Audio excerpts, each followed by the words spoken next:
encontrar-se aqui hoje. Hoje foi um dia um pouquinho cheio de atividades e tudo, mas Deus obedeceu tudo de modo tal que a gente se possa encontrar agora, assim, pontualmente, para o nosso encontro. Agora fico contente, assim, com todo o público que já se reuniu aqui e queremos, assim, realmente unir-nos para mesmo cada um em outro cantinho, outro lugar, a gente assim formar uma pequena comunidade no Espírito Santo para escutarmos o que, como Jesus fala no Apocalipse, escutar o que o Espírito Santo nos quer falar à sua igreja. A gente já viu antes, havia um momento de uma queda de energia aqui em nossa casa. Isto provocou uma queda da ligação do internet. Então vamos pedir a Deus de nos acompanhar com sua graça, com seus santos anjos, agora durante esse nosso encontro, para que com a graça de Deus tudo possa dar certo. Vocês viram, eu trouxe também, entretanto, não me coloquei apenas aqui aos pés da cruz de Nosso Senhor, mas também trouxe aqui São Miguel para ele nos, assim, oferecer a sua poderosa assistência durante esse nosso encontro e nos recordar que isso é apenas uma figura, mas que ele, na realidade, realmente deseja tanto de nos assistir em nossas não só em nossa caminhada, mas mesmo nossa caminhada às vezes se torna mesmo uma batalha e assim precisamos quem realmente está ali ao nosso lado como combatente qualificado. Então, vamos iniciar nossa reflexão de hoje com uma oração ao Espírito Santo e depois também a São Miguel. Agora, não deu para também deixar Nossa Senhora diretamente entrar nesse quadro, mas vocês veem que ela está diretamente aqui atrás de mim. Então, ela também acompanha agora todo o nosso encontro, e isso também realmente a nossa súplica humilde. Em nome do Pai, e do Filho, e do Espírito Santo. Amém. Ainda pergunta primeiro, vocês me escutam bem? O áudio funciona bem? Tranquilo? Eu estou escutando Ótimo. ótimo. Porque é sem grande tecnologia, com toda simplicidade, mas tá bom, ótimo. Então, qualquer coisa que não funcionar, de repente vocês têm de intervir e me advertir assim. Em nome do Pai, e do Filho, e do Espírito Santo. Amém. Vinde, Espírito Santo, enchei os corações dos vossos fiéis e acendei neles o fogo do vosso amor. Enviai o vosso Espírito e tudo será criado e renovareis a face da terra. Oremos. O Deus que instruístes os corações dos vossos fiéis com a luz do Espírito Santo, fazei que apreciemos retamente todas as coisas segundo o mesmo Espírito, e gozemos sempre de sua consolação. Por Cristo, Senhor nosso. Amém. São Miguel Arcanjo, defendei-nos no combate, seja o nosso refúgio contra as maldades e ciladas do demônio. Ordene-lhe Deus, instantemente o pedimos. E vós, príncipe da milícia celeste, pelo divino poder, precipitai no inferno a Satanás e a todos os espíritos malignos que andam pelo mundo para perderem as almas. Amém. Nossos grandes e santos anjos, rogai por nós, com vosso Filho, ó Mãe Pia, abençoe-nos, ó Virgem Maria. Amém. Caríssimos, então, vocês receberam há 2 semanas atrás este convite a gente fazer uma colocação dentro desse nosso encontro. Recebi também hoje ainda o convite oficial e o tema sobre o qual eu deveria falar é o exorcismo. Então, é um tema de bastante atualidade e o bom católico e os bons católicos e também os católicos jovens também têm todo o direito de terem um conhecimento sólido, ao menos básico, sobre essa questão. Ao mesmo tempo, nós estamos agora no tempo da Quaresma e é um tema que também se liga exatamente a este tempo litúrgico específico. Então, não é simplesmente qualquer ideia que surgiu agora durante esse tempo de Quaresma, mas algo que se insere assim bastante bem nesse tempo. Qual é o vínculo que liga o tema do exorcismo com o tema da Quaresma, com este tempo de Quaresma? É exatamente esta frase que vocês colocaram no convite para este encontro, tirado do Evangelho de São Mateus, onde Jesus, lutando contra o inimigo no deserto, depois responde. Respondeu-lhe Jesus: para trás, Satanás, pois está escrito: adorarás o Senhor teu Deus e só a Ele servirás. Então, este é o Evangelho que a Igreja coloca no primeiro domingo do tempo da Quaresma, seja na versão segundo São Mateus, como era no ano passado, no ano de agora, 2021, a versão segundo São Marcos e depois também a versão segundo São Lucas. Mas sempre é o primeiro domingo de Quaresma que a Igreja nos apresenta Jesus no deserto. E esta ida e permanência durante 40 dias de Jesus no deserto não é uma realidade pacífica, tranquila. Jesus não vai para o deserto para ali descansar. Não. Jesus, impelido pelo Espírito Santo, vai para o deserto para fazer o quê? Para enfrentar o inimigo. Com oração, com jejum e depois, no final, através de uma batalha, sim, de face em face. Como a gente vê nestas três tentações com que Jesus está sendo confrontado. Então, este evangelho para nós é uma ajuda para a gente entender um pouquinho melhor todo o contexto e também a base daquilo que a igreja faz quando ela exerce o ministério do exorcismo, quando ela luta contra o inimigo para expulsá-lo. Porque é exatamente isto que a igreja faz quando se trata de um exorcismo. A igreja, a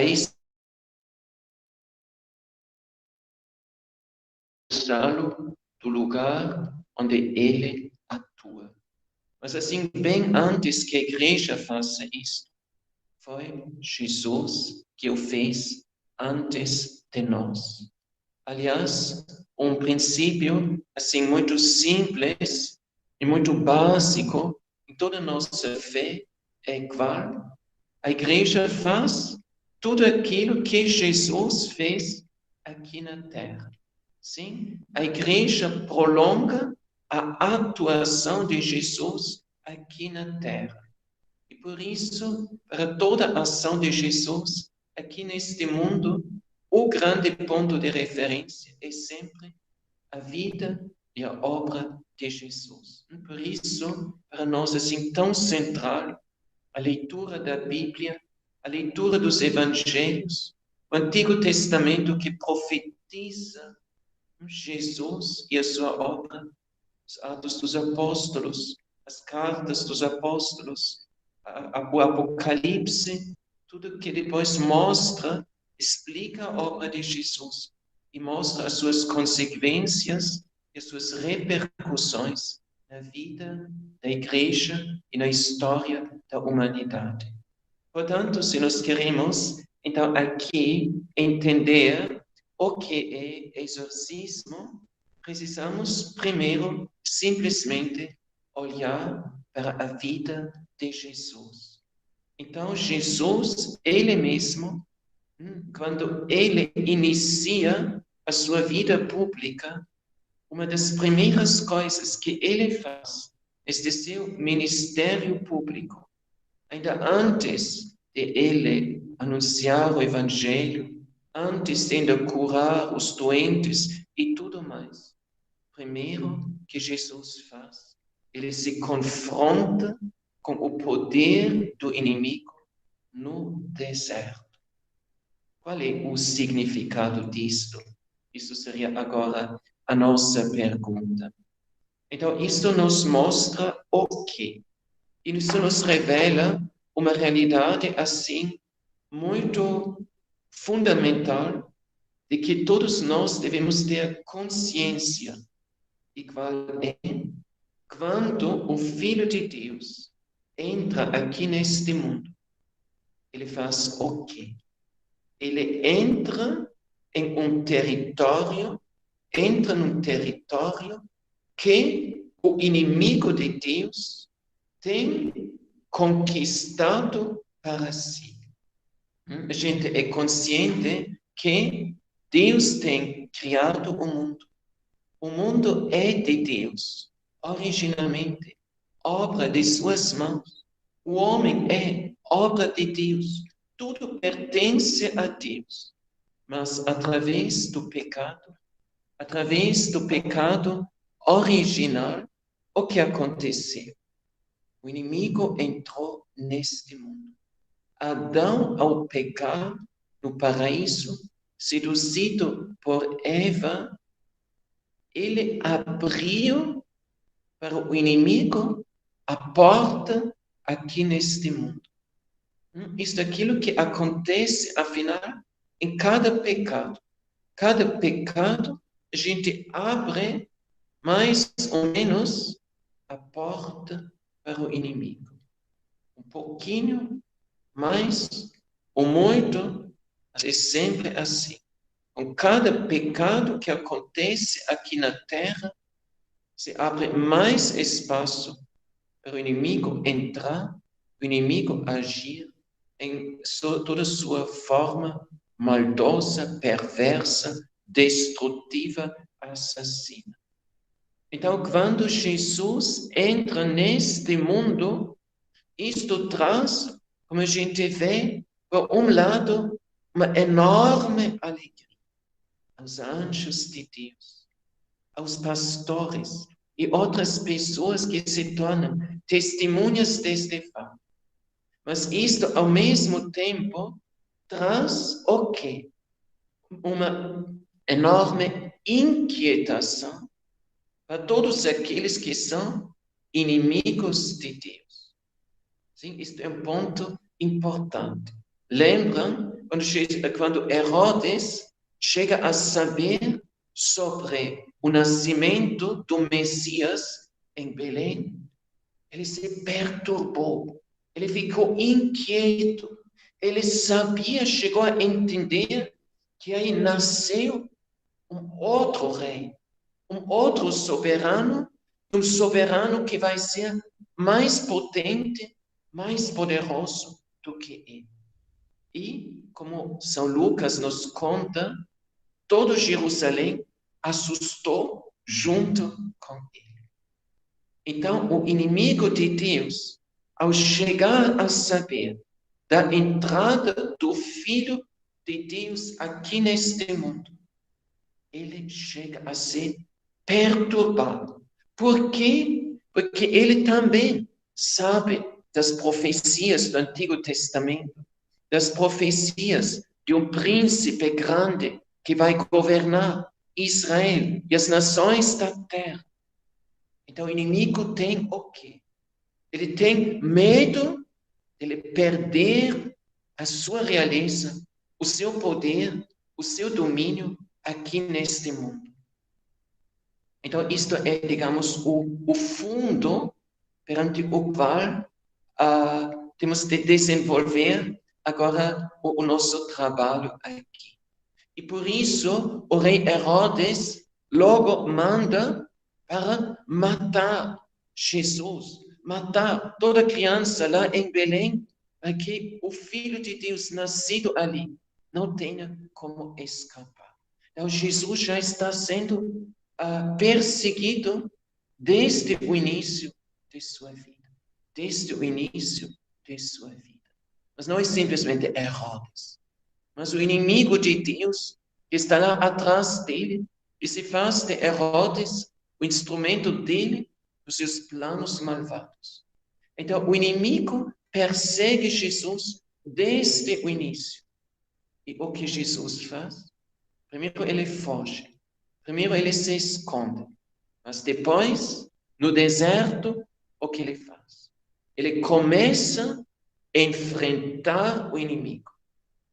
No final de sua vida, Jesus vai dizer, agora chegou a hora em que acontece o quê? Em que o inimigo, o príncipe deste mundo, será lançado fora. Em outro lugar, Jesus fala, o Filho do Homem veio para o quê? Para derrotar as obras do inimigo. As obras do inimigo são apenas obras maldosas, malvadas. Como Jesus fala. O inimigo só vem para roubar, matar e destruir. Isso são as obras perversas do inimigo aqui na terra. E agora Jesus entra neste mundo. E agora, no deserto, nos 40 dias no deserto, que precedem a missão pública de Jesus no meio do povo de Israel, então Jesus inicia a sua grande batalha contra o inimigo sedutor. E interessante, em uma das três grandes tentações, o inimigo faz o quê? Ele leva Jesus para uma montanha grande e alta. E a partir desta montanha faz o quê? Mostrou, nos conta São Lucas, todos os reinos desta terra, todas as suas riquezas, todo o seu esplendor. E depois ele diz, todos estes reinos me pertencem, e eu te darei poder sobre eles, se tu te prostrares perante mim e me adorares. Então, aqui se verifica aquilo que Jesus fala em outro lugar, quando ele fala do inimigo de Deus como o príncipe deste mundo. Jesus mesmo qualifica o inimigo como o príncipe deste mundo. Agora, é isto o contexto em que nós havemos de entender o trabalho, mas ainda a batalha de Jesus. Lemos com mínimo de atenção os evangelhos, nós ficamos surpreendidos não só sobre o número grande de curas que Jesus realiza a favor das pessoas que acorrem a Ele. Então, quando nós lembramos, Jesus saiu do barco e as pessoas acorriam a Ele. E Ele tinha compaixão deles, os ensinava, os curava. E depois No final, tinham fome. E quanta gente era? Então, 5.000, 7.000 pessoas. Tanta e tanta gente. Sim. Então, Jesus operou um tanto de milagres, um tanto de curas. Mas Jesus também operou um tanto de exorcismos. A Bíblia, o Novo Testamento nos fala de tantos casos onde Jesus expulsou os demônios. Isto é o termo que mais ocorre no Novo Testamento. Vocês podem pegar um aplicativo para a Bíblia, Bíblia Católica, no seu celular e pesquisar. Então, Jesus expulsou o demônio, expulsou os demônios, ou alguma pesquisa desse mesmo tipo. São tantos trechos que mostram isso. Então, o Filho do Homem veio para derrotar a obra do inimigo. Jesus mostra isso não só nas tentações no deserto, ele reprova com toda força e autoridade as tentações do inimigo, mas Jesus mostra isso ao longo de toda a sua vida pública.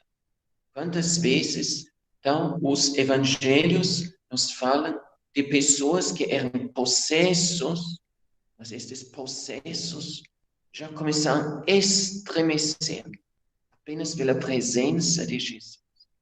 E depois, Jesus bastava. Jesus dizer uma frase, uma palavra.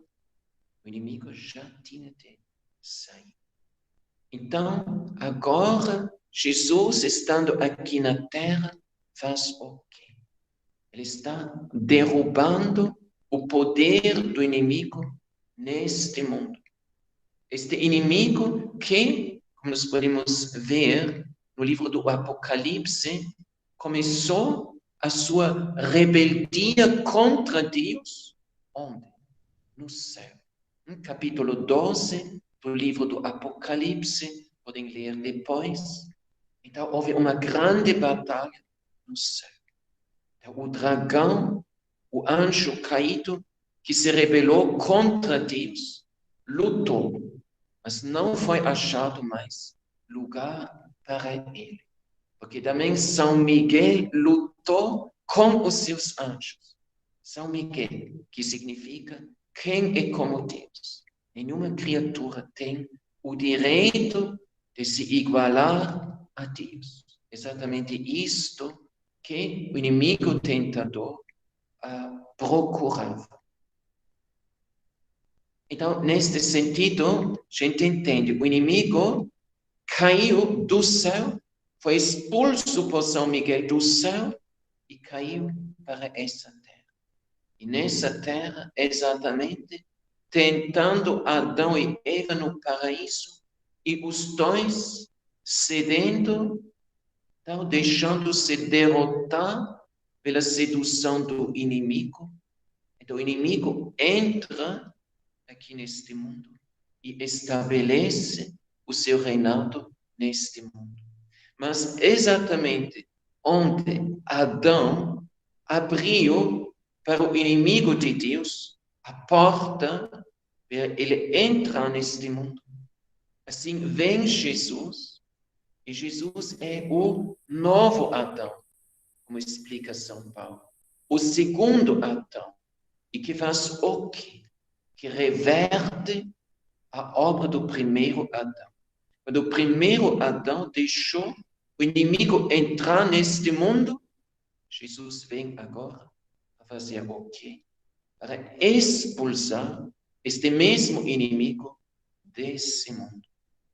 Então, isto é uma parte fundamental, essencial em toda a vida de Jesus. Mas uma obra que, com a vida de Jesus, ainda não termina.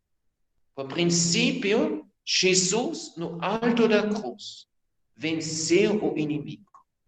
Então, agora o príncipe do mundo será lançado fora. Mas é uma obra que a igreja tem de continuar para aquilo que Jesus fez uma vez para sempre, seja concretamente aplicado aqui na história desse mundo. O poder para acorrentar Satanás e o direito de expulsá-lo desse mundo. Jesus confiou à sua igreja. Mas a igreja precisa trabalhar aquilo que Jesus já realizou, digamos, em potência, se torne realidade concreta na sua missão, onde ela está presente e lá onde Deus envia a ela.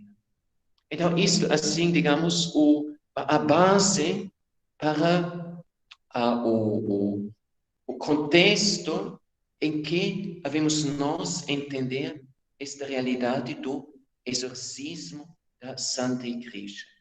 Então, o exorcismo da Igreja não é algo que a Igreja inventa ou inventou na Idade Média, nada disso. No exorcismo, a Igreja dá continuidade e aplica concretamente a obra e o poder que Jesus lhe deu tarefa de executar. Nós lembramos na missão dos apóstolos, ainda durante a vida pública de Jesus, é um tipo de, digamos, primeiro exercício, então, onde os apóstolos deviam aprender de preparar os caminhos do Senhor e ajudar Ele a realizar a sua obra. Aí Jesus fala, não levais nada. Jesus lhes deu poder para curar todo tipo de doença e para expulsar todo tipo toda espécie de demônio. Então, esse fato de expulsar o demônio, como digo, não é algo que a igreja inventou, não é algo que os apóstolos talvez inventaram, mas faz parte da missão da igreja e é uma ordem explícita que Jesus deu à sua igreja. Nós podemos constatar vários trechos nos evangelhos onde Jesus manda os seus apóstolos não só curar os doentes, mas exatamente também expulsar os demônios. Nós temos também esta frase explícita de Jesus, onde ele fala, expulsai os demônios. Então não é uma opção, não é simplesmente na escolha de um acha bom, outro acha menos bom, é uma ordem de Jesus. E a igreja está aqui, assim, para servir a Jesus. Todos nós somos ministros, não para fazermos algo que nós inventamos ou criamos, mas para fazermos o que Jesus já fez, ponto de referência, Ele, e aquilo que Ele nos mandou a fazer. Agora, assim vocês têm uma digamos, uma pequena introdução sobre o assunto. Agora, se nós queremos conhecer um pouquinho mais detalhes sobre como a igreja exerce este ministério de expulsar os demônios, segundo o modelo, o exemplo de Jesus, e segundo a ordem de Jesus, onde é que podemos nos orientar um pouquinho melhor a este respeito? Bem, primeira fonte para nossa reflexão teológica, para nossa meditação, para nosso estudo, é sempre pegar o aplicativo bíblico assim no seu celular e só colocar, por exemplo, demônio, ou expulsar, ou também possessão. Então, aí vocês acham tantos trechos no Novo Testamento onde Jesus expulsa os demônios. Não é uma coisa assim, ocasional, rara, uma coisa repetida que mostra o quê? que mostra primeiro a realidade das forças do mal aqui neste mundo. Hoje tem muitas pessoas que mesmo negam a existência do inimigo. Agora podem negar. A Bíblia fala claramente. Jesus fala claramente. Os apóstolos falam claramente. E também é uma experiência nítida na vida da igreja a presença de forças demoníacas aqui neste mundo. E algo que hoje realmente não é uma coisa assim tão rara como alguns pensam. Então, a primeira fonte é a própria Bíblia. Já o Antigo Testamento, mas que quem quer fazer uma pesquisa mais breve, olhe só os textos no Novo Testamento, onde Jesus expulsa o demônio, onde aparece uma pessoa que é possessa pelo demônio, o próprio termo demônio, o espírito impuro. Eu não lhes quero induzir de entrar tanto nesta área um pouquinho assim tenebrosa, mas é simplesmente a gente constatar este fato. Não é uma ilusão ou fantasia, é uma realidade bastante palpável, não só nos evangelhos, mas também na vida da igreja, ao longo de sua história. A gente leu a vida dos santos, como também eles se confrontaram com as forças do mal. E depois, ao mesmo tempo, também na vida da igreja de hoje. A gente vê que também existem diversos grupos de oração, vários grupos, por exemplo, na renovação carismática, que se ocupam com o ministério de cura e libertação. Também tem experiências com pessoas que realmente são assim tão atingidos pela força do mal. A gente, de qualquer forma, deveria pensar que talvez se tratasse mesmo de uma possessão diabólica. A primeira fonte é a Bíblia. Segunda fonte para nosso estudo é o Catecismo da Igreja Católica. Então, quanto mais o tempo progride, tanto mais a gente fica grato sobre este grande presente que Papa São João Paulo II nos deu, o Catecismo da Igreja Católica. Então, é o manual de referência para nós católicos. Então, sobretudo no meio de um mundo onde tem tanta confusão, e mesmo existe também, às vezes, bastante confusão, mesmo na mente dos católicos. Mesmo muitos católicos não têm uma visão clara sobre a sua fé. Então, todo mundo procura ter o catecismo da Igreja Católica, o grande catecismo, capa amarela. Existe também como aplicativo para o celular. Eu já mandei também hoje o link, quem quer instalar o aplicativo. É super útil, porque se você não quer ler, nem tem tempo, nem sabe como ler todo o catecismo, se você coloca uma palavra-chave de pesquisa, você logo encontra se o termo é bem escolhido, você logo encontra os trechos onde o catecismo fala sobre a matéria. Depois, talvez é mais útil também pegar o livro, porque no livro lê com mais facilidade do que no celular, mas o celular, ao menos uma primeira referência, a gente encontrar mais rápido o que a gente pesquisa. Agora, se vocês consultam o Catecismo da Igreja Católica, nós temos 3 lugares onde o Catecismo nos fala sobre o exorcismo. Primeiro é o número 550. Exatamente este número, 550, faz referência a quê? Aos exorcismos que Jesus praticou durante a sua vida terrena. Apenas confirma e explica e explicita aquilo que já coloquei no início como tipo de introdução à nossa temática. Então, agora posso ler rapidinho para vocês verem, assim, a colocação do catecismo. O advento do reino de Deus é a derrota do reino de Satanás. Aqui vocês veem o que já falei antes. Porque Jesus, ele é o Messias prometido.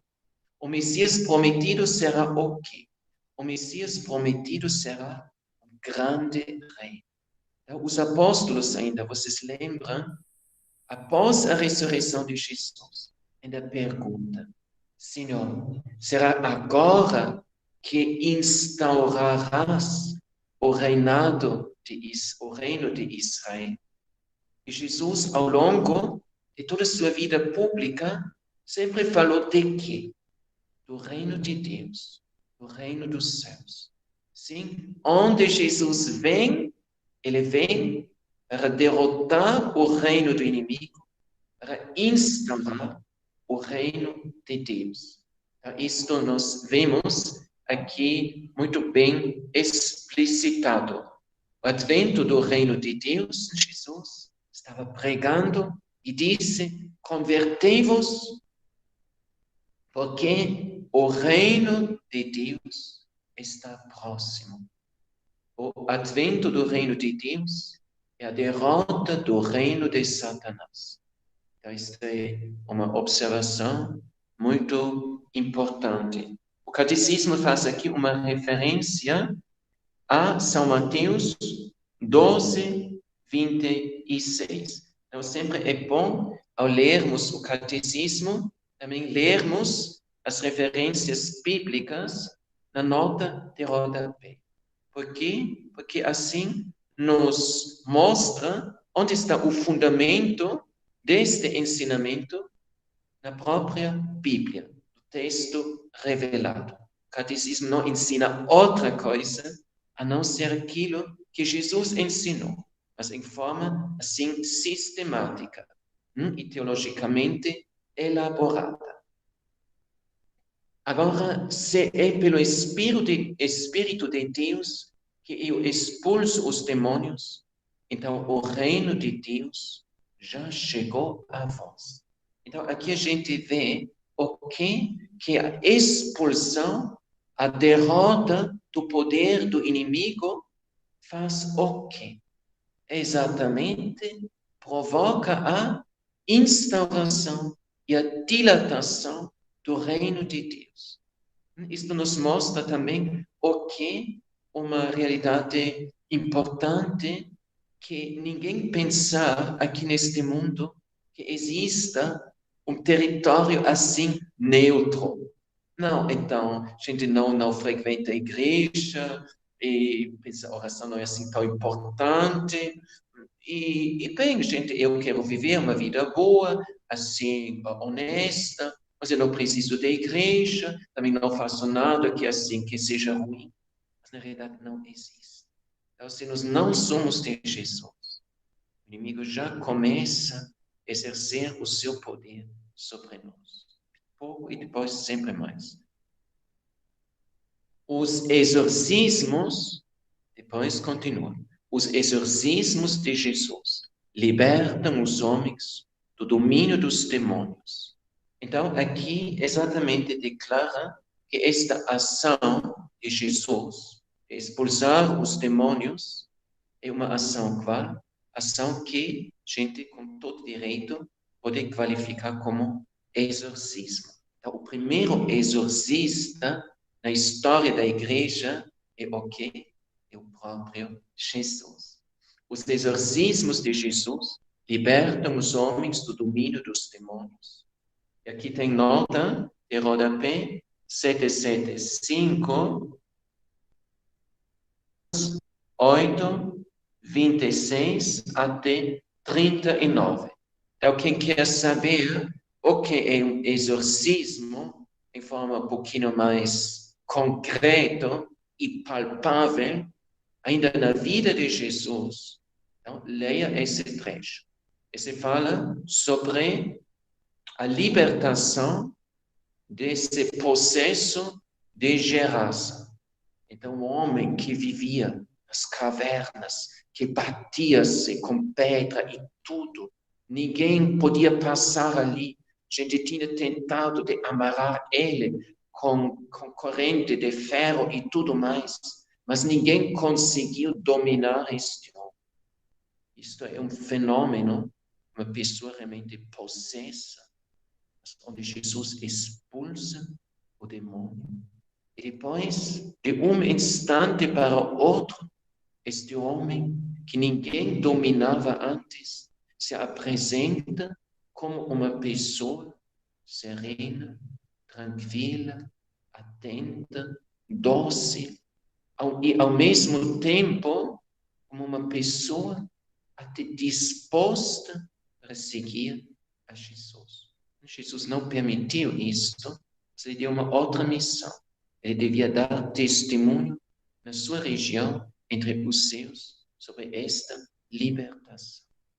Então, esse trecho é assim muito, muito eloquente. Pois vocês podem pegar e ler com calma e atenção. Antecipam a grande vitória de Jesus sobre o príncipe deste mundo. Nós já falamos sobre isto, São João 12, 31. É pela cruz de Cristo que o reino de Deus será definitivamente estabelecido. Regnavit aligno Deus. Deus reinou e estabeleceu o seu reinado do alto do madeiro, do alto da cruz. Então, nesse sentido, é mais um elo que liga a nossa temática que estamos nós meditando agora, esse tempo de Quaresma que culmina o mistério da Páscoa de Jesus, onde será, está no início, o tempo de Jesus no deserto, está o início desta batalha, e no final da Quaresma, o grande trido sacro desta batalha contra o inimigo será levado à sua plena consumação. Até Jesus podia dizer do alto da cruz, tudo está consumado. Então, Jesus adquiriu na cruz todo o poder, podemos dizer todas as armas, todo o poder para a igreja agora, em seu nome, possa atuar até o fim dos tempos para aplicar a sentença sobre o inimigo e trabalhar para derrotar, no nome de Jesus, e pelos méritos de Jesus, a sentença de condenação sobre o inimigo de Deus. Então, isso é o primeiro número, o Catecismo 550, sobre os exorcismos realizados pelo próprio Jesus. Depois, se nós olharmos o próximo número, é o 1237. 1237. Aqui o catecismo nos fala sobre o exorcismo no contexto do batismo. Aqui fala, visto que o batismo significa a libertação do pecado e do seu instigador, o diabo. Batismo não é só incorporação na igreja, inserção na igreja. O batismo é primeiro arrancar uma pessoa humana do poder de Satanás. Arrancá-lo do poder de Satanás para colocá-lo, inseri-lo, introduzi-lo no reino de Deus, no reino de Jesus. Então, visto que o batismo significa a libertação do pecado e do seu instigador, o diabo, pronuncia-se, durante o batismo, ou vários exorcismos sobre o candidato.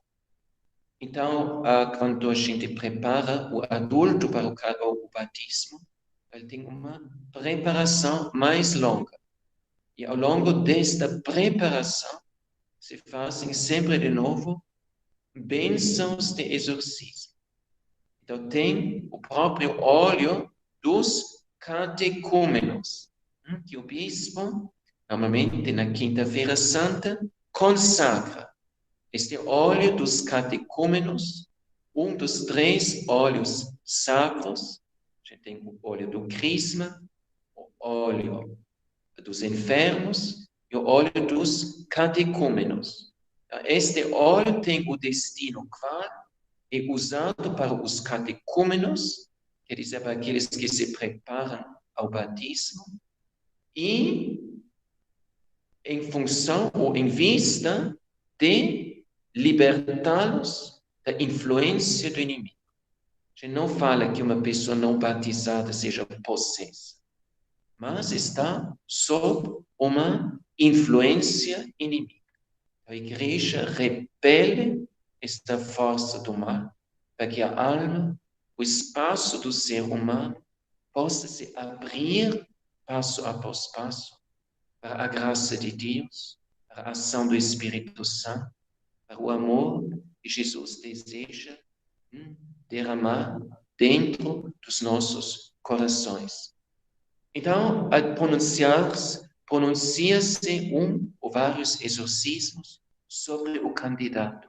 Este é ungido com o óleo dos catecúmenos, ou então o celebrante impõe-lhe a mão. O candidato renuncia explicitamente a Satanás. Assim preparado, ele pode confessar a fé da igreja, a qual será confiado pelo batismo. Então, isto é o segundo lugar onde o catecismo fala sobre o exorcismo. Agora, no contexto do batismo. Agora, o terceiro lugar é o número 1673.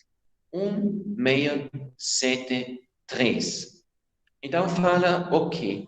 Aqui fala sobre as outras celebrações litúrgicas e os sacramentais da igreja. Então, sacramental, água benta é um sacramental. Uma cruz abençoada é um sacramental. Uma medalha abençoada é um sacramental. Mas também o exorcismo da igreja é um sacramental. Então, aqui neste número fala, ok, quando a igreja exige publicamente e com autoridade, em nome de Jesus Cristo, que uma pessoa, o objeto, sejam protegidos contra a influência do maligno e subtraídos a seu domínio.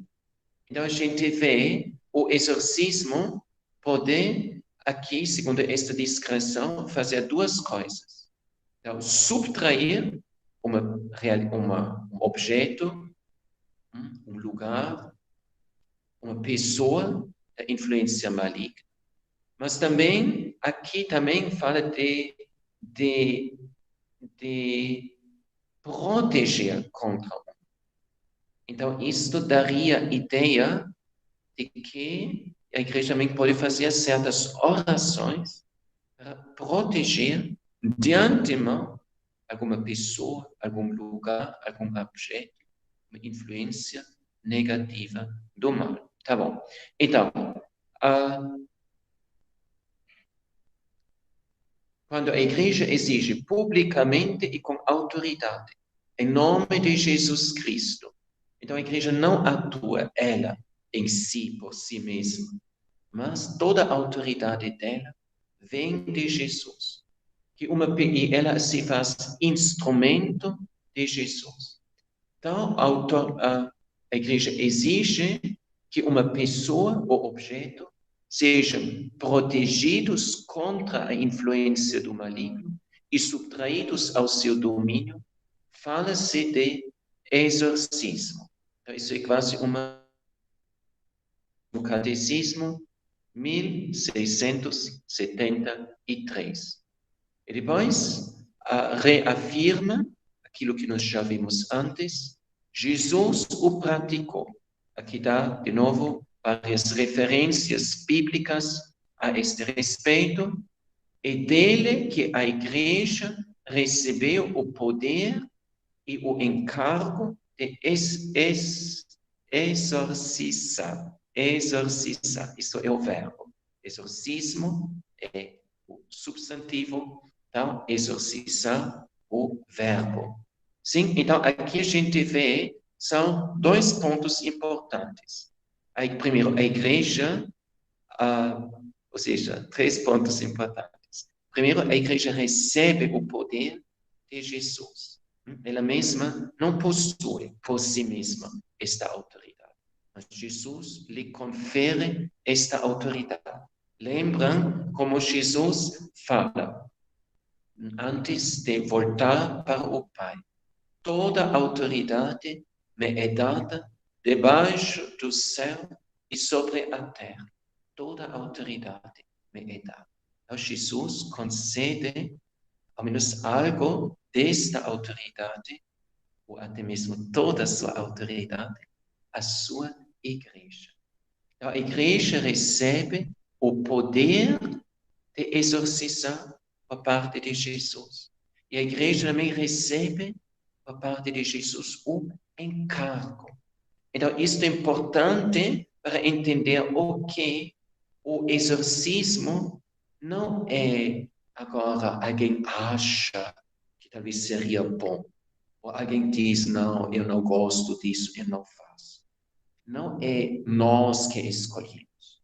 Jesus nos dá, como já vimos antes, a partir dos textos do Novo Testamento, Jesus dá o encargo. Ele encarrega os seus discípulos com esta tarefa.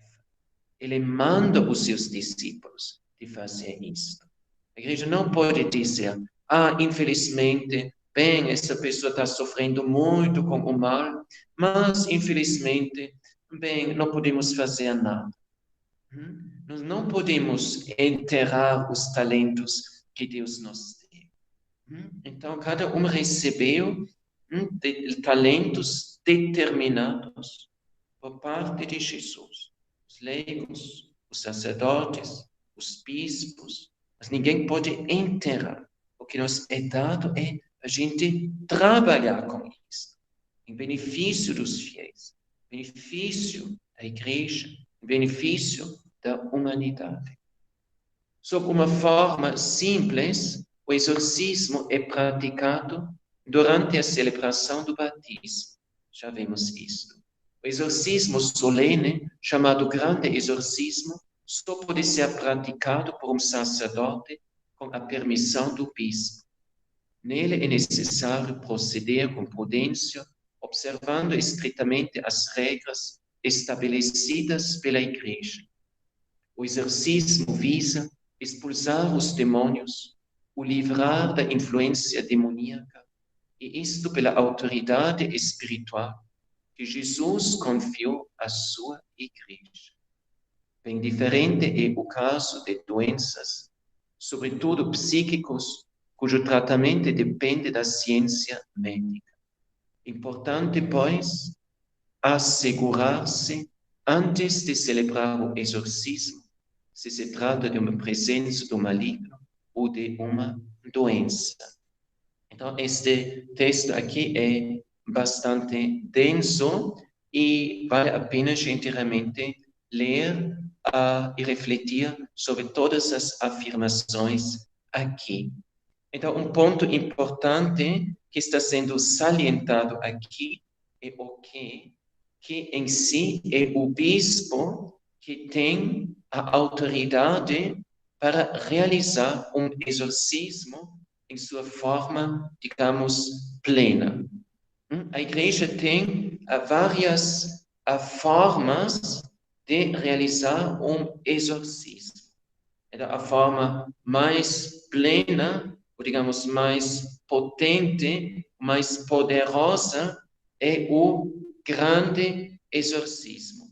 Agora, eu lhes adverto, porque pode ser que a nossa linha vai cair para um momento e depois eu preciso reentrar, porque o nosso sistema sempre às 8 horas da noite muda algo na conexão e se interrompe, não assusta. Vamos ter tempo para reentrar e depois exatamente levar o nosso assunto também a uma conclusão, a gente não assim se perder nessa matéria.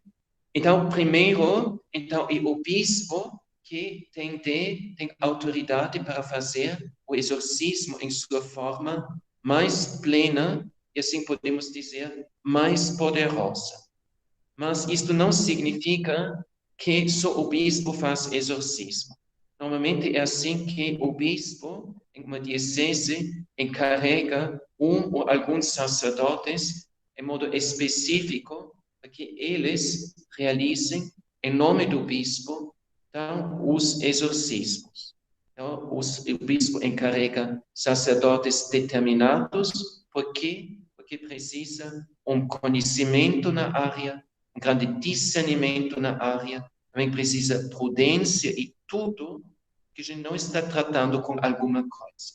A gente está se confrontando com o inimigo de Deus, que é muito astuto e que é também bastante poderoso se nós pensamos de poder derrotá-lo só com armas humanas. Armas humanas não são suficientes. A gente precisa mesmo, pela força de Deus, enfrentar o inimigo. E depois, a ação, no entanto, não só o sacerdote exorcista para lutar contra o mal. Então, um sacerdote, mesmo no seu ainda alguns minutos para não cansar vocês, só para a gente levar ao menos a primeira conclusão a esse nosso encontro. O assunto é vasto, mas ao menos para a gente ter criado aqui uma base para o seu entendimento e também para a sua ulterior reflexão. Agora, também o sacerdote, como já disse, no seu ministério ordinário, não fica ocioso, digamos, na sua batalha contra o mal. Nada disto. Então, também o sacerdote ordinário, mesmo que ele não fosse exorcista, o que ele pode fazer? Então, ele pode rezar, não o grande exorcismo, mas o assim chamado pequeno exorcismo, o exorcismo de Papa Leão XIII. Então, a gente vê esse texto divulgado em lugares diversos, às vezes também são leigos que utilizam, mas em si é previsto que só o sacerdote utilize este exorcismo. Pode ser que em certos casos este exorcismo de Papa Leão XIII de certo também são pessoas de mais oração e tudo, mas pode ser que também, em certos casos, não dê certo e a gente tem um resultado depois ainda pior do que antes, quando a gente tentou de lutar contra as forças do mal. E depois também a igreja possui muitas orações de combate, por exemplo, oração a São Miguel, é uma oração que temos de fazer cada dia. Depois temos orações de libertação que o sacerdote pode fazer, mas que também os leigos podem fazer. Mas o leigo não pode fazer um exorcismo. Não pode dizer, então, vai embora, Satanás, eu te mando. Não, mas não pode dizer, eu te mando. Pode dizer, Jesus te manda ir embora daqui, mas não eu, porque é o sacerdote que age em nome de Jesus. Não por mérito dele, mas pela missão que ele recebeu e pelo poder que lhe foi dado através da imposição do bispo na hora da ordenação. Sim, então, em todo caso, a gente tem várias formas de exorcismo e em forma mais alta é o próprio bispo que o exerce. Mas depois, na ordem hierárquica, também os outros membros da hierarquia da igreja participam nisto. Agora, ainda é importante, se a gente pergunta como a gente ainda pode aprofundar mais essa temática. Bem, o tema é amplo e vasto e, entretanto, também temos, também aqui no Brasil, graças a Deus, uma literatura sólida sobre o assunto. Agora, eu tinha ainda preparado, mas agora não dá tempo, um texto assim muito útil, que está no livro que alguns de vocês talvez conhecem, chama Compêndio de Teologia Ascética e Mística, de Alphonse Tanqueray. Eu tenho aqui uma edição já assim bastante antiga, editada outrora em Portugal. Hoje, entretanto, já tem uma série de edições feitas aqui no Brasil. Eu tenho pessoas que se interessam muito assim por todo o assunto da vida espiritual e tudo, pois eles compram este livro do Tanqueray. Eu não recomendo agora que a gente tentar ler este livro do início até o fim. Isso é mais assim para os estudiosos, mas é muito útil este livro para consulta. A gente lê um capítulo determinado. Sim, e também vê assim as referências que este capítulo faz a outros lugares. Quando trata um assunto específico, é muito útil, mas não tenta agora ler tudinho, possivelmente você se vai desesperar com esta leitura. Mas aqui, no Tanqueray, tem uma parte onde o autor trata em forma não muito longa, mas muito competente e sintetizando bem a matéria, fala sobre esse assunto do exorcismo. Aí é importante como ele primeiro, então são os números que começam com 1531. Então, quem tem o Tanqueray, então pode depois também ler este capítulo, que começa com o número, os parágrafos são enumerados neste livro, começa com o 1531. E aí é importante que o autor faz uma distinção entre o quê? Entre obsessão diabólica e entre possessão diabólica. Tem pessoas que pensam que qualquer fenômeno maligno que apareça na vida de alguém, a gente precisa fazer um exorcismo, precisa recorrer a um exorcista e tudo mais. Isso não é sempre verdade. Agora, se a gente vê essas duas partes que estão sendo apresentadas aqui sobre a ação do inimigo, a gente tem de dizer que em si deve distinguir três formas em que o inimigo agride a pessoa humana. Então, a primeira parte, o primeiro ponto, o Tanqueray já trata bem mais antes, depois ele faz a referência a isso. A primeira forma em que o inimigo persegue o ser humano é a tentação. Isto é a forma, digamos, mais leve, mesmo que também tem tentações que às vezes podem ser bastante fortes. A segunda forma em que o inimigo não só persegue, mas às vezes mesmo circunda o ser humano é a obsessão. E a terceira forma em que o inimigo persegue o ser humano, sobretudo assim, seja os não batizados, seja os batizados, é a possessão.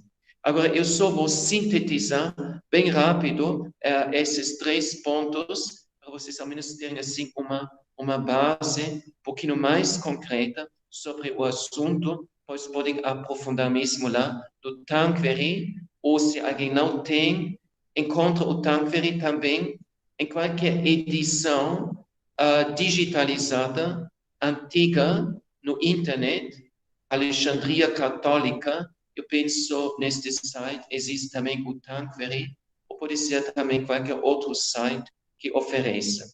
Ou alguém faz as fotos das respectivas páginas e depois vocês também podem ainda ler, estudar essas poucas páginas, mas que são não muito longas, mas muito instrutivas. Então, primeiro, a tentação diabólica é simplesmente a forma onde o inimigo, também no grande catecismo, vocês poderiam ainda pesquisar as referências a respeito, onde o inimigo quer levar o homem para o mal. Então, o inimigo pode incitar o homem através dos seus sentidos exteriores, pelos olhares, pelo ouvir, pelo paladar. Então, isso são coisas muito, assim, elementares que todos nós conhecemos a partir da nossa experiência de vida cristã, de caminhada, de batalha. Nossa vida é, tantas vezes, uma batalha, tentação inimiga. Mas na tentação, nem sempre é o inimigo que está por trás. Às vezes também é simplesmente a fraqueza da minha carne, a minha fantasia, assim, que eu não consigo dominar. Mas também, às vezes, é exatamente e diretamente o inimigo, que incita os meus sentidos exteriores, mas que também pode incitar a minha fantasia. Às vezes a pessoa dorme, chega em fantasias horrorosas e luta, agora luta, a gente luta assim contra o mal, pela oração, pelo uso dos sacramentais, a água benta, o terço, a cruz, a invocação do Santo Anjo, de São Miguel, de Nossa Senhora Imaculada. Então, o Tanqueray tem todo um capítulo, ele fala sobre as tentações do inimigo. Deixa eu olhar.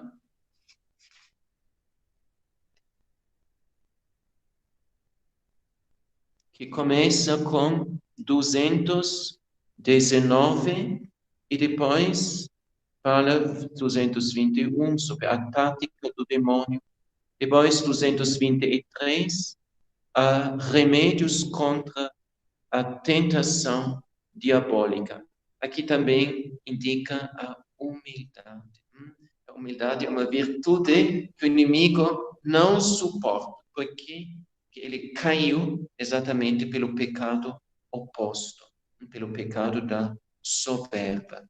Então, 221 até 24 dá indicações, ou mesmo 25, dá indicações assim muito úteis neste combate contra o inimigo que começa na tentação. Agora, a obsessão, a segunda forma em que o inimigo pode perseguir uma alma humana, um ser humano, já é uma forma, digamos, não simplesmente momentânea, mas uma forma mais persistente, onde o espírito maligno, o demônio, então, persegue uma pessoa humana. A gente fala de obsessão quando esta perseguição maligna se torna algo assim constante. A pessoa sempre e sempre de novo se vê assim confrontado com as mesmas tentações. As tentações se tornam mais fortes e a pessoa pensa que não tem como se libertar deste poder do mal. Mas aqui também valem as mesmas armas. A humildade, a oração, também a intercessão de outras pessoas. A oração do terço, a busca da presença de Nossa Senhora, a consagração a ela. Então, a oração de São Miguel. Então, o jejum. Jesus fala no Evangelho. Tem certos demônios que se podem expulsar só com jejum e oração. Eu mandei também antes do nosso encontro também um folheto que a comunidade Reset publicou para orientar nesse tempo de quaresma, sobre oração, sobre o jejum e a confissão. Também nesse contexto muito importante, a confissão, por favor, isso é ponto fundamental para a gente se libertar das forças do inimigo. Agora, a obsessão do inimigo é ainda uma forma, digamos, mais fraca de um domínio que o mal exerce sobre uma pessoa. Mas mesmo assim pode ser também, às vezes, bastante violento. No caso da obsessão, a pessoa é consciente da força do mal, do ataque com que o inimigo agride ou tenta tentar esta pessoa. Agora, a forma assim mais intensa da presença, da atuação, da perseguição e da opressão do inimigo de Deus é a possessão.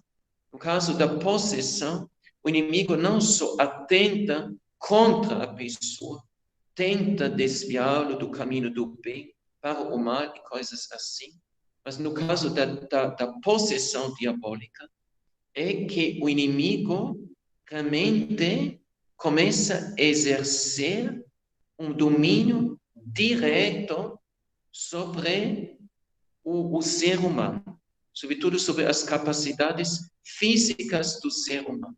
Uma pessoa possessa, pode ser que em um momento seja calma, a gente conversa com ela, e depois, de repente, começa a agredir você.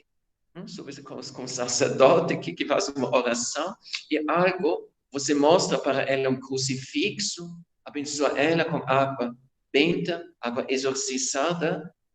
Então, de repente, essa pessoa se mostra violenta.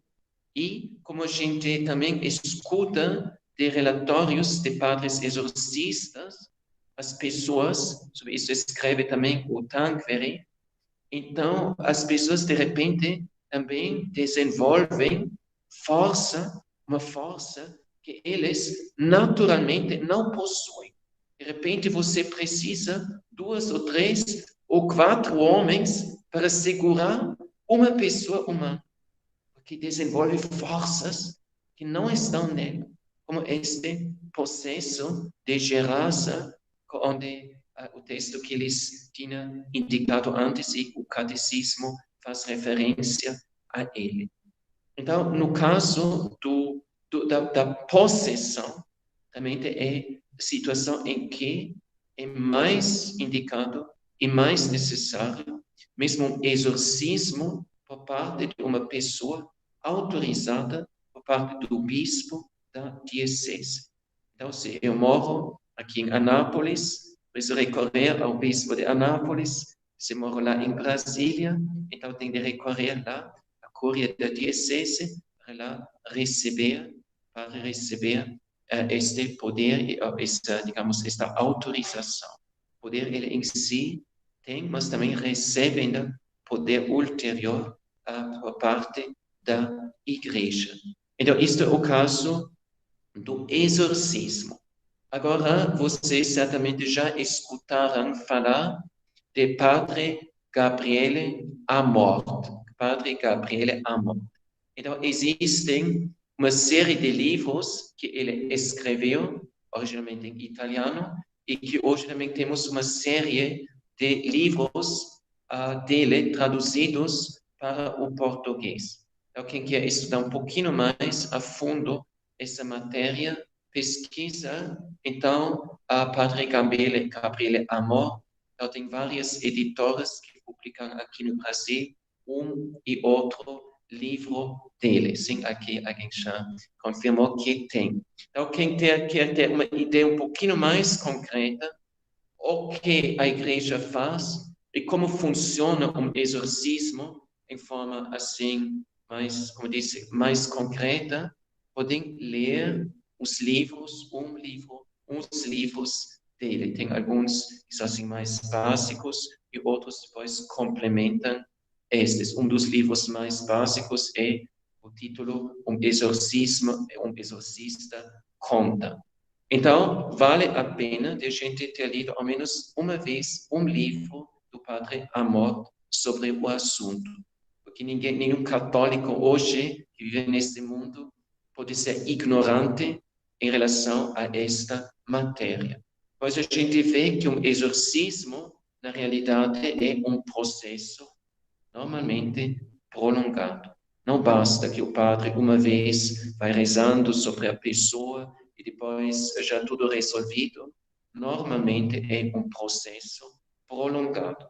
E também importante, para agora a nível prático, eu sei o meu tempo já está esgotado, mas a gente precisa chegar a um fim. Então, a nível prático, digamos, como toca esta matéria a nós? Primeiro, então, se a gente forma um grupo de oração, quantas vezes chega alguém, a gente nota fenômenos assim meio estranhos, tem de investigar. Também pode conversar com o padre pode dar mais orientações, pode ser uma tentação diabólica, pode ser uma obsessão diabólica, mas pode, em certos casos mais graves, também ser uma possessão diabólica. E, sobretudo, quando a pessoa que se manifesta raivosa, então hostil às coisas sacras e coisas assim, quando a pessoa depois não recorda mais o que tem falado, então, normalmente, nesse caso, é uma possessão diabólica. Na obsessão, a pessoa ainda tem consciência. Na, na, na possessão diabólica, a pessoa não tem, na maioria das vezes, consciência daquilo que estava acontecendo durante um tal ataque do inimigo, onde a pessoa, de repente, se manifesta como normalmente não é. Fala coisas ruins, como normalmente não fala. Não tem forças, como normalmente não tem. Sim? Então, nesse caso, então, a primeira tarefa de vocês é detectar se se trata agora só de uma inquietação, uma infestação demoníaca. A gente vai rezando, intercedendo, tudo levando a pessoa para os sacramentos, para a confissão, para a adoração, para a oração do Santo Terço, tudo isso. Então, observar, acompanhar, ajudar. Mas pode ser que o caso realmente seja tão difícil que geralmente precisa recorrer ao sacerdote. Lá em Brasília, por exemplo, tem o Padre Manilson. O Padre Manilson é bastante conhecido. Ele faz missas de libertação e exorcismos com a autoridade do bispo, arcebispo e tudo mais.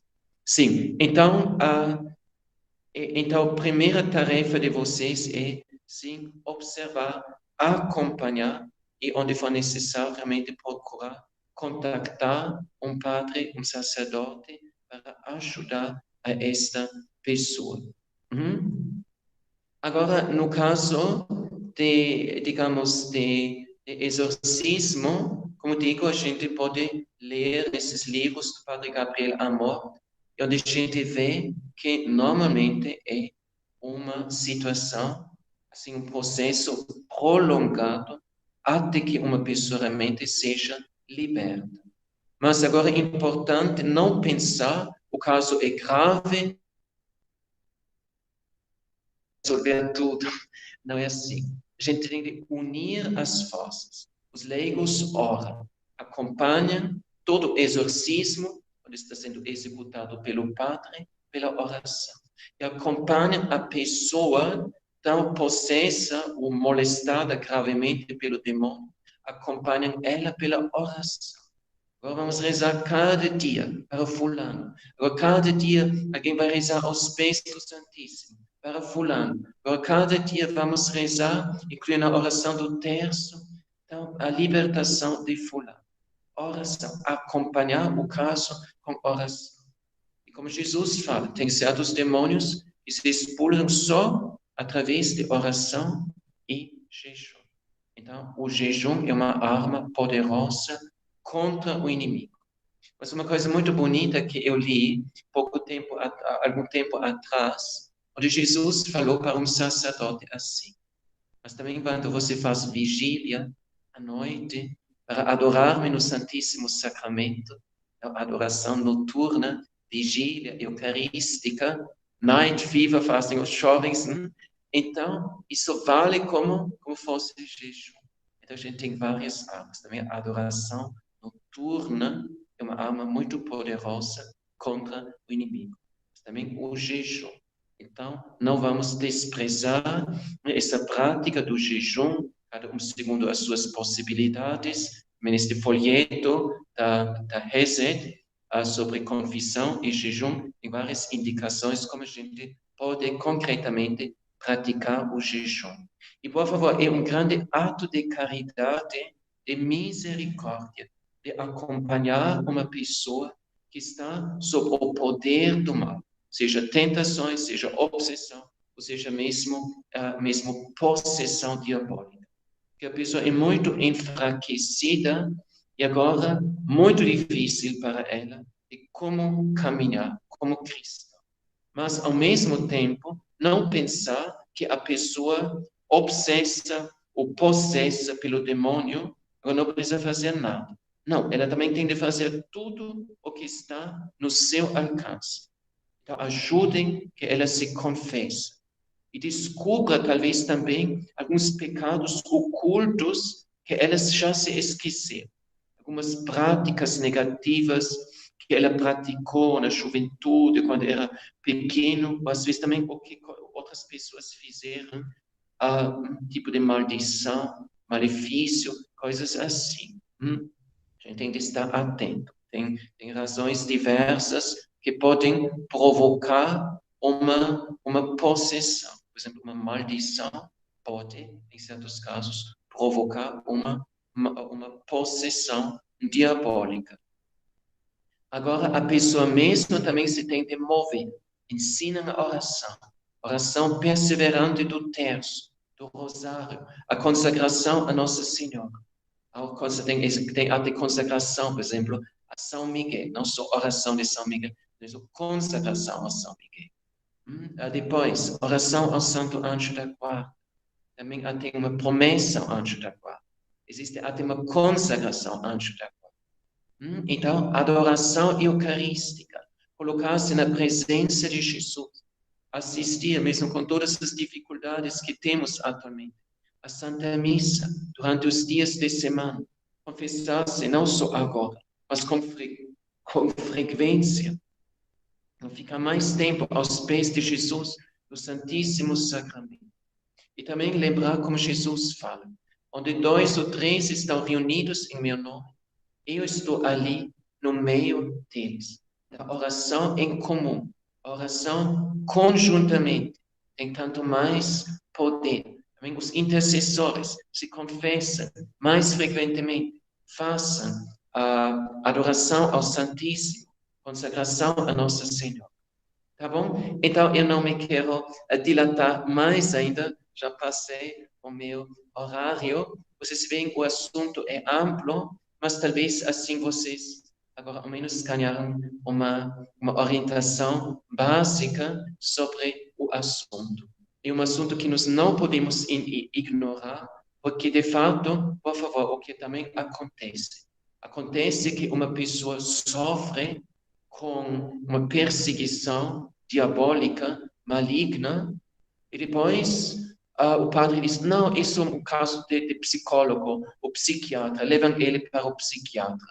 E depois levam essa pessoa até a psiquiatria, tratamento psiquiátrico, toma remédios pesados e tudo mais. Pode ser um caso que realmente precisa um atendimento psiquiátrico. Mas pode ser também que o problema não seja agora uma doença fisiológica, mas um problema do mal.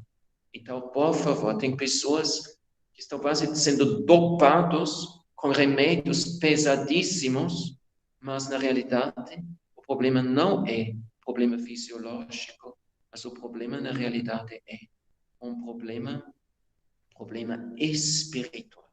A igreja, infelizmente, hoje uns têm medo do demônio, outros ignoram o demônio, e são poucos que realmente fazem o que Jesus nos manda fazer: expulsar os demônios. Todos nós temos, se não plena responsabilidade, mas ao menos uma corresponsabilidade neste setor. Então, agora eu concluo, senão vocês vão adormecer aqui perante a tela. Ok? Louvado seja nosso Senhor Jesus Cristo. Para sempre seja louvado. Vamos, ainda no final, a rezar a oração de São Miguel e a consagração a Nossa Senhora. São Miguel Arcanjo, defendei-nos no combate, seja o nosso refúgio contra as maldades e cilados do demônio. Ordene-lhe Deus, instantemente o pedimos, e vós, príncipe da milícia celeste, pelo divino poder, precipitai no inferno a Satanás e a todos os espíritos malignos que andam pelo mundo para perderem as almas. Assim seja. Amém. Ó Senhora minha, ó minha Mãe, eu me ofereço todo a vós, em prova da minha devoção para convosco. Eu vos consagro nesta noite para sempre os meus olhos, os meus ouvidos, a minha boca, o meu coração, inteiramente todo o meu ser. Porque assim sou vosso, ó incomparável Mãe, guardai-me e defendei-me, como coisa, como filho e filha e propriedade vossa. Amém. Assim seja. Amém. Agora uma bênção ainda, concluímos o nosso encontro. O nosso auxílio está em nome do Senhor, que fez o céu e a terra.